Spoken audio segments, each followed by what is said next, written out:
अस्सलाम वालेकुम वरहमतुल्लाहि वबरकातुह। पिछले 5 साल से मुसलसल मेरे अम्मी अब्बा मेरे लिए रिश्ता तलाश कर रहे हैं। ना मेरा रिश्ता हो पा रहा है, ना निकाह। इसमें सबसे बड़ी गलती मेरी और थोड़ी बहुत मेरे पेरेंट्स की।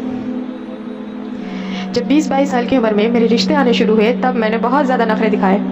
इधर नहीं करूँगी, उधर नहीं करूँगी, ये नहीं चलेगा, वो नहीं चलेगा, वगैरह वगैरह। और मेरे पेरेंट्स ने भी थोड़ा बहुत मेरा सपोर्ट लेते हुए ये बात रखी कि एजुकेशन कंप्लीट हो जाए, उसके बाद रिश्ता देखेंगे।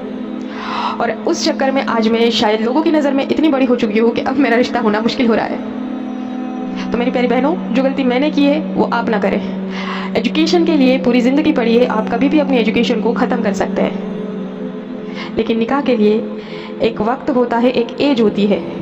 उस वक्त में अगर आपने निकाह ना किया, वो एज आपकी चली गई, फिर रिश्ता मिलना बहुत मुश्किल होता है।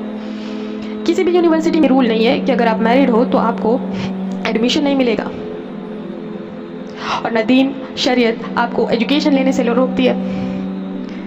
तो निकाह कर लो सही उम्र पे, उसके बाद आप अपनी एजुकेशन कंप्लीट कर लो।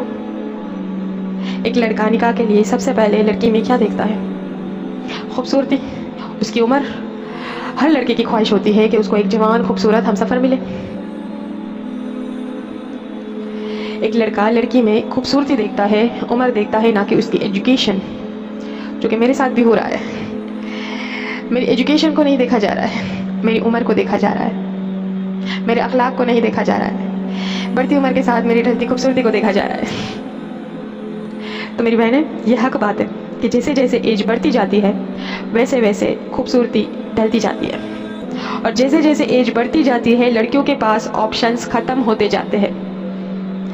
मैं तो बोलूँगी बचते ही नहीं हैं। और इसके साथ साथ और भी बहुत सारे नुकसान, फैमिलीज़ के ताने, रिलेटिव्स की बातें, ये भी तो झेलनी पड़ती है। तो निकाह को जल्दी करें, ये बहुत ज़रूरी है, ये बहुत इम्पॉर्टेंट है, हम सब के लिए, माशरे के लिए, हमारे दीन के लिए, हमारे घरों के लिए।